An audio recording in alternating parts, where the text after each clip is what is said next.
నమస్తే అండి.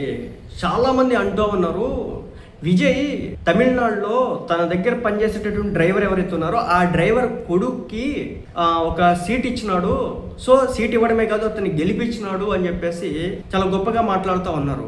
కానీ మీ అందరికీ తెలుసా, 2019 ఎలక్షన్స్లోనే పవన్ కళ్యాణ్ అనే వ్యక్తి జనసేన పార్టీ తరపున ఎవరు నిలబెట్టాడు తెలుసా?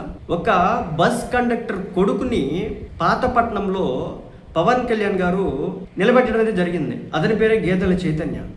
ఇలా పవన్ కళ్యాణ్ గారు బస్ కండక్టర్ల కొడుకుల్ని, అలాగే ఎవరైతే పోలీస్ కానిస్టేబుల్స్ని, అలాగే రబ్బర్ చెప్పులు వేసుకున్నటువంటి యువతకి 2000 ముక్కు మొహం కూడా ఎవరికి తెలియదు. వాళ్ళు ఎప్పుడు ఎక్కడ కనిపించినటువంటి దాఖలాలు కూడా ఉండదు. సో కేవలం అట్టడుగు స్థాయి నుంచి వచ్చినటువంటి రాజకీయాల మీద ప్రజలకు సేవ చేద్దామని చెప్పేసి కోరికతో ఉన్నటువంటి వ్యక్తులు వచ్చారని చెప్పేసి అందరినీ కూడా టికెట్లు ఇచ్చినాడు. కానీ ఆనాడు ప్రజలు ఏం చేసినారు? తిరస్కరించినాడు పవన్ కళ్యాణ్ గారు.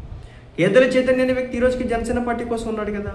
సో ఆయన ఒక బస్ కండక్టర్ కొడుకు. కానీ ఈ రోజు ఆ రోజు అది హైలైట్ కాలేదు, ఈ రోజుకే అది హైలైట్ కావట్లేదు. కానీ విజయ్ ఇచ్చినటువంటి తన దగ్గర పనిచేసేటటువంటి డ్రైవర్ కొడుక్కి ఇచ్చినటువంటి టికెట్ మీద మాత్రం రాజకీయం చేస్తున్నటువంటి పరిస్థితి. ఎట్లా ఉంటే రాజకీయాలు.